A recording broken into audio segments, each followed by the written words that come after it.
Wrangler Double D.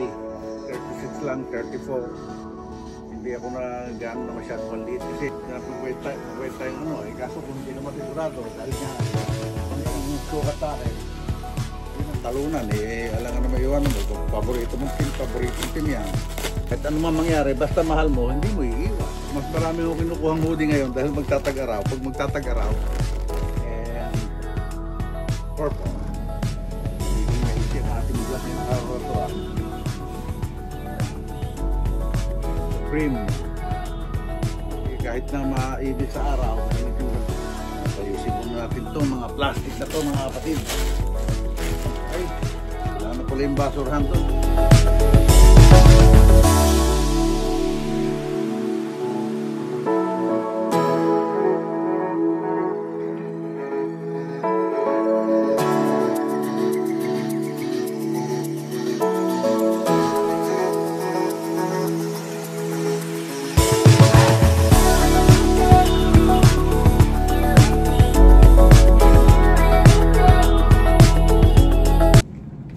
What's up mga kapatid? Ito, panibagong vlog na naman tayo. At habang day off natin, vlog tayo. Sasagutin ko lang siyang nag-comment. Kasi may nag-comment siya na mas mag-focus daw ako sa pagtitrifting. Kaya ito, pagbibigyan natin yung nag-comment na yun. Thank you sa iyo mga kaibigan. At ngayon, ito, kasama to sa pagtitrifting natin mga kapatid.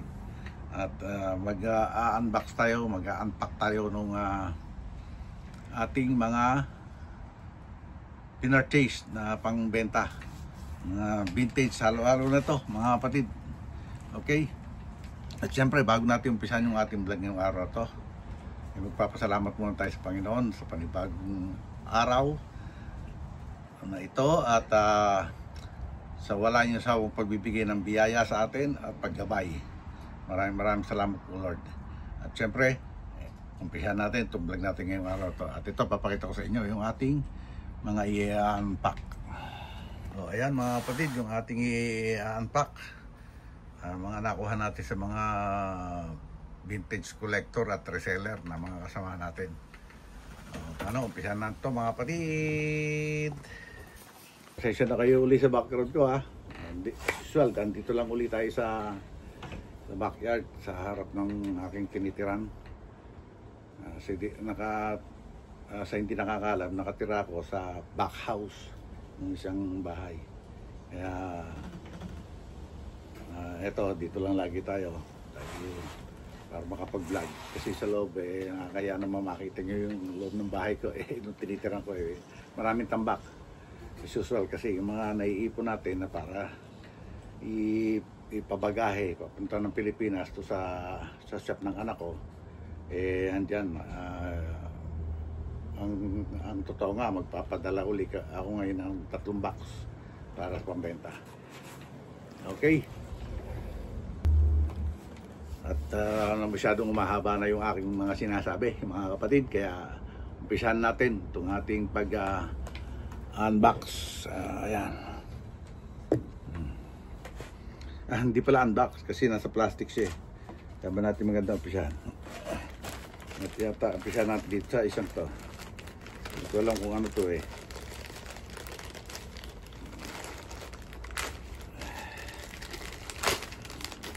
Okay. Ito pala yung bandana short. Ayan. Bandana short. Kasi mag-summer na rito, kaya ito yung mga maghinawang isuot. Yan. Bandana short. Yan. Siyempre pang PSD ko yan. Pang bahay-bahay. Siyempre muna natin dito. Yan. Siyempre, ano ba susunod natin? Ito pala. Nakakahuli ako na isang Wrangler. Vintage Wrangler Double D. Siyempre, ang size nito ay size 38 by 30. Siyempre, pang sauce natin or kung ano, bebenta, siyempre. Ako, lagi kong sinasabi sa inyo mga kapatid, ang kinuha ko, yung sukat lang sa akin, hindi siya kung lumiit man, hanggang 36 lang, 34. Hindi ako na gaano na masyadong maliit kasi, siyempre, yung mga bibili, hindi ko naman alam di sukat, hindi naman sila umu-order. Kung umu-order sila, walang problema, di ba? Kaya pupwede tayong ano, kaso kung hindi naman sigurado, dahil nga, pang shop to, kaya kung ano lang yung sukat sa akin, yun ang inaano ko, binibili ko. At siyempre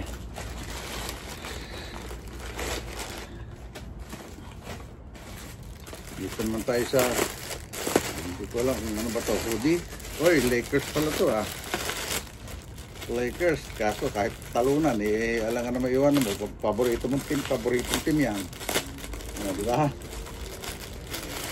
Sabi nga, kahit ano man mangyari, basta mahal mo, hindi mo iiwan. Kaya ayan pa rin tayo.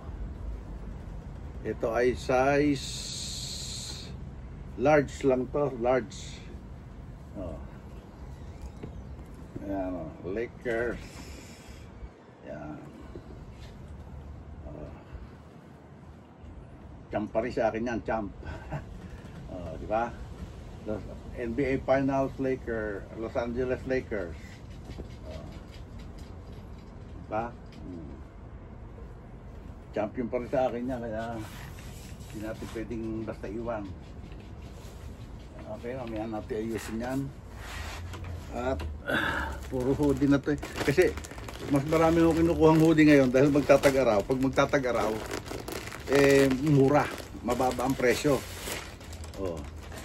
Tulad dito, di ba? Di ba?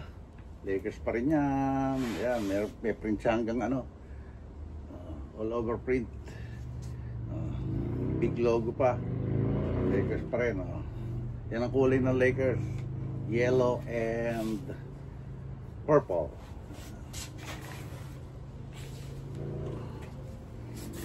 Ito pa, meron pa ito isa. Ito yata, isa pa rin paborito kong team.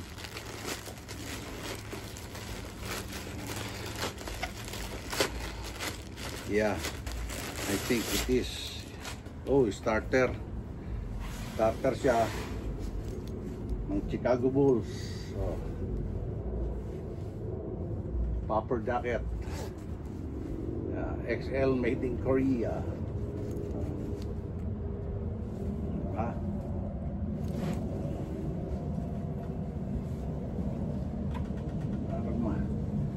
Magiging maiksi ang ating vlog ngayong araw na to At siyempre mayroon pa tayo isa. Ito ang aking hinihintay, Supreme 100% cotton XL. May Supreme pa rin yan dyan. Hindi ko lang alam kung may wash tag. May wash tag siya. Made in China. Yan ang wash tag niya. Siyempre sa akin to.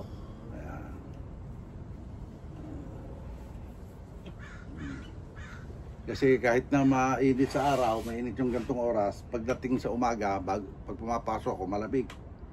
Kaya naglo-long sleep pa rin ako. Tapos sa hapon naman, pag uwi ko, malamig pa rin. Kaya, okay. At ayusin muna natin itong mga plastic na to, mga kapatid. Para maitapon na kasi basura din bukas. Kaya kailangan, wala na pala yung basurahan doon. Lalabas ko na lang kumamaya. Ayusin lang muna natin. Okay? Ayun na mga kapatid. Kailan kaya magkakatapat ulit itong... Okay, ayun na mga kapatid, yung ating na-unbox. ito ang gusto kong malaman.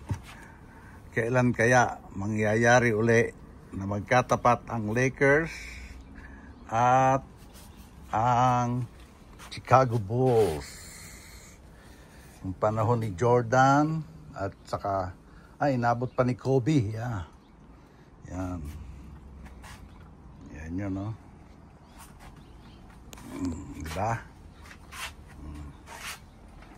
Maiksi lang siguro ng ating video ngayong araw to. Itong vlog natin to. Siguro maiksi lang siya. Kasi yun lang ang in-unbox natin.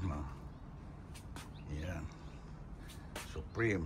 Kailangan ko ng laban niya para maisuot ko na. Ito ang ating Wrangler. Vintage Wrangler. The double knee. Yan siya. Diba? Yan.